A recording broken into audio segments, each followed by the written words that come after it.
오늘 예레미야 말씀 45장과 46장 말씀 통하여 하나님의 뜻을 보고 그 하나님의 뜻 앞에 순종할 수 있기를 주의 이름으로 축복합니다. 특별히 우리 45장 말씀 가운데 이 45장과 46장이 애굽에 대한 예언이다. 애굽에 대한 예언이 왜 우리에게 필요하냐? 이 애굽을 의지하는 모습들이 또한 애굽을 심판하시는 하나님의 그 공의와 연결되어진다. 그래서 우리가 하나님의 공의를 피할 수 없다. 세상으로 가든 어디로 가든 내가 가고 싶은 곳에 갈지라도 하나님의 공의를 피할 수 없다는 거예요. 그래서 우리가 항상 하나님께서는 공의하시고 공평하시고 하나님의 법을 따라 행하신다는 것을 기억해야 된다는 겁니다. 45장 4절의 말씀에 또 내게 이르시기를 너는 그에게 이르라 여호와께서 이같이 말씀하시기를 보라 나는 나의 세운 것을 헐기도 하며 나의 심은 것을 뽑기도 하나니 온 땅에 그리 하겠거늘 했습니다. 하나님께서 땅에 심은 것들을 뽑기도 하시고 세우신 것들을 헐기도 하신다. 누가 심으셨느냐? 하나님께서 심으셨다는 거예요. 하나님 누가 세우셨느냐? 하나님께서 세우셨다. 하나님께서 심으시고 하나님께서 세우신 것을 하나님 허신다. 하나님께서 허실 권한이 있다라는 거죠. 자, 이것은 토기장의 비유와 연결됩니다. 하나님 만드신 그 토기를 하나님께서 언제든지 부술 수 있다. 토기장이가 자기의 토기를 만들고 그 토기가 합당하지 않으면 얼마든지 바꾸어서 다른 것으로 쓸 수 있다라는 거죠. 그건 누구의 마음이냐? 토기장의 마음이다. 그 토기장이가 그 토기를 만들다가 그게 잘못됐다고 해서 다른 것을 쓴다든지 토기를 만들다가 질그릇을 사용한다든지 그렇게 해서 그걸 보고 야, 저 토기장이 잘못됐네. 왜 자기 마음대로 이렇게 했다 저렇게 하느냐 말할 자가 없다라는 거예요. 그러니까 하나님께서 세우신 것을 하나님 흘고 하나님께서 심으신 것을 하나님 뽑는다고 해서 온 세상이 불평불만할 수 없다라는 거죠.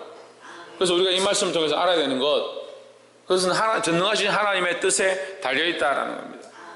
달려있는데 하나님은 온 땅에 그리 하겠거늘 했습니다. 특별하게 이스라엘이 다르고 애굽이 다르고 바벨론이 다른 것이 아니라 하나님의 방법은 온 세상에 다 동일하시다라는 거죠. 그러니까 우리가 이것을 항상 알아야 합니다. 하나님이 공의로우시고 공평하시다는 사실을 기억해야 된다는 겁니다. 또 우리가 때로는 어떠한 일들을 볼 때 하나님 왜 내게 이렇게 하십니까? 왜 저 사람에게 저렇게 잘해주십니까? 이런 생각도 합니다. 그렇지 않습니다. 그건 하나님의 전능하심을 모르는 사람들이 하는 얘기입니다.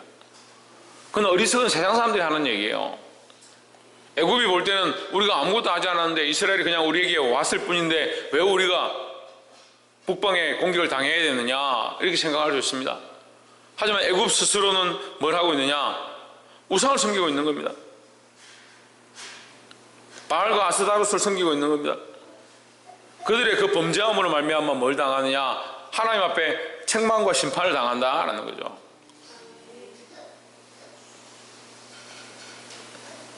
이 하나님의 공평하심을 볼 수 있기를 주의 이름으로 축복합니다.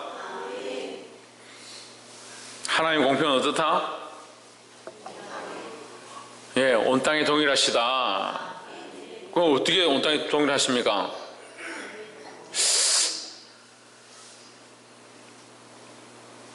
전능하시니까 온 땅이 동일하시다라는 거죠. 그러니까 누구에게 차별이 없으시다는 거죠. 차별하실 이유도 없고 모든 사람에게 동일하게 역사하신. 그게 왜 동일할 수 있느냐? 전능하시니까 그렇다니. 전능하시니까. 그러니까 우리가 사람의 권세를 힘센 사람을 그 사람들 두려워하는 것이 아니라 전능하신 하나님을 의지하고 두려워해야 된다라는 겁니다.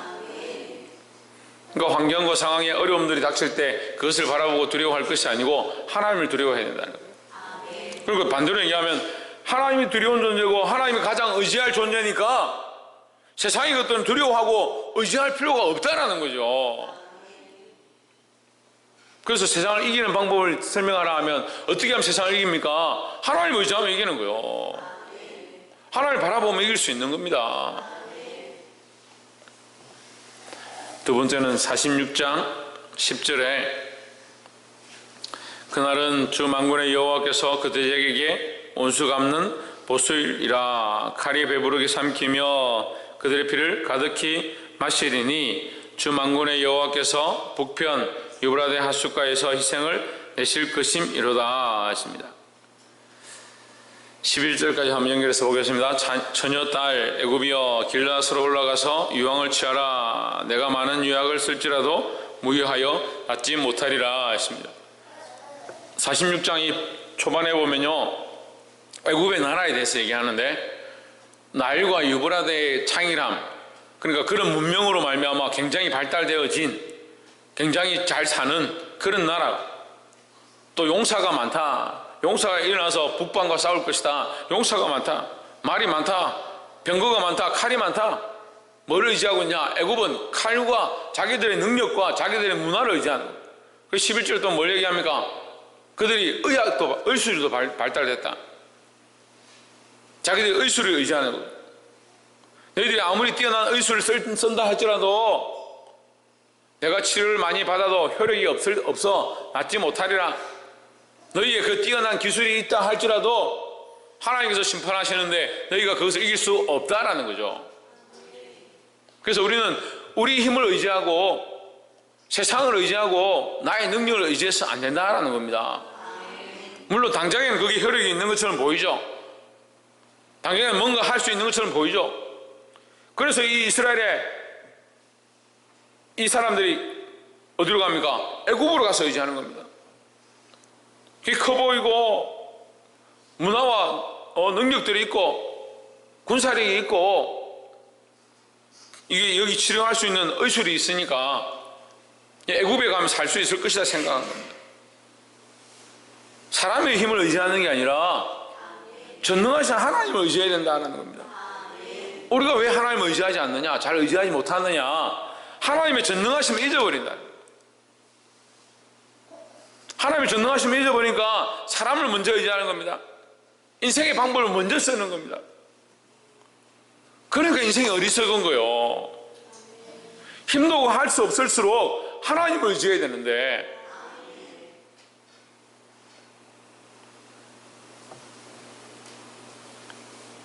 사람의 방법, 사람의 힘을 의지하지 말고 전능하신 하나님을 의지하기를 주의 이름으로 축복합니다.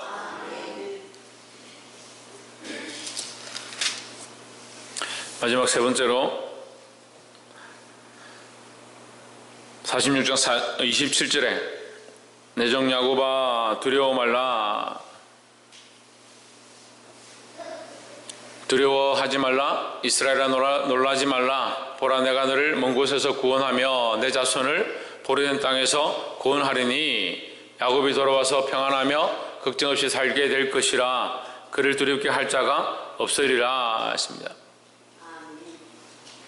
자, 포로되었던 땅에 너는 포로로 끌려가지 않을 것이다.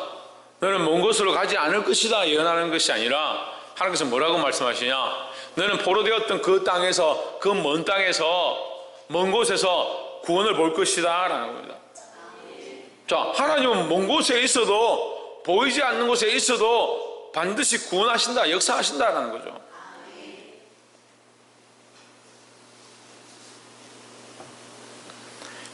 (28절에) 나 여호와가 말하노라. 내 종 야곱아 내가 너와 함께 있나니 두려워하지 말라. 내가 너를 흩었던 그 나라들은 다 멸할지라도 너는 사라지지 아니하리라.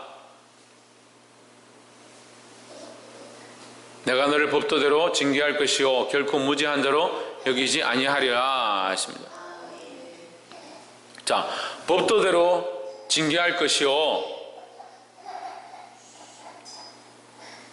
뭐대로? 법도대로 결코 무지한 자로 여기지 아니하리라. 법대로 하고 무지하게 보지 않는다.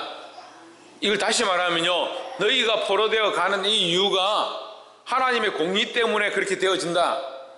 다시 말하면 너희가 포로되어진 그 이유가 너희의 범죄함 때문이다.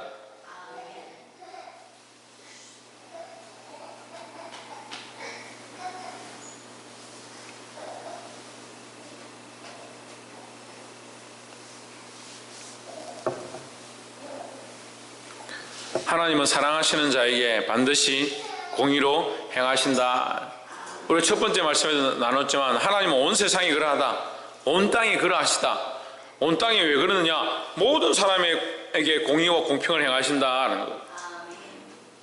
어떻게 보면 지금까지 신학의 오류 중에 하나가 뭐냐면 하나님은 특별하게 이스라엘 백성에게만 하나님의 법을 행하셨다, 그렇게 생각하는 게 잘못된 생각들이다. 하나님은 모든 민족에 대하여 공의로우시고 공평하시다라는 거죠. 그러니까 하나님의 법이 틀리지 않은 거예요. 근데 특별히 이스라엘에게만 하나님 공의로우시고 다른 나라에는 공의롭지 않다, 그 하나님 어떻게 우리가 신뢰하냐는 거예요. 그렇게 잘못 배웠다는 거예요. 하나님 모든 땅에 공의로우시고 하나님 모든 땅에 하나님 말씀대로 행하신다라는 거예요. 그 26절을 한번 보십시오. 내가 그들의 생명을 노리는 자의 손 곧 바벨론의 느부갓네살 왕의 손과 그 종들의 손에 넘기리라. 그럴지라도 그 후에는 그 땅이 이전같이 사람 살 곳이 되리라 했습니다. 그 후에는 그 땅이 이전 사람 살 곳이 되리라. 다시 회복해 하시겠다. 내가 애굽을 쳤다 할지라도 다시 회복해 할 것이다. 27절 뭐라 합니까? 내가 이스라엘을 쳤다 할지라도 다시 회복해 할 것이다. 그래, 이스라엘에게나 애굽에게나 하나님은 역시 어떠하시다? 공의로우시다는 거예요.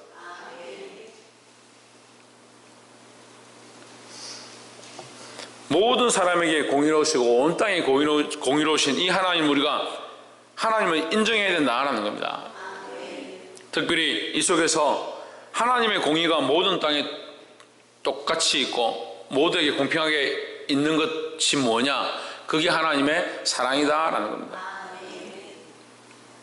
하나님의 사랑이 한 사람에게 치우치고 한편으로 치우치면 어떤 사람은 구원을 얻을 수 있을지 모르겠지만 어떤 사람은 아무래도 구원을 얻을 수 없다는 그런 결론이 나오는 거예요.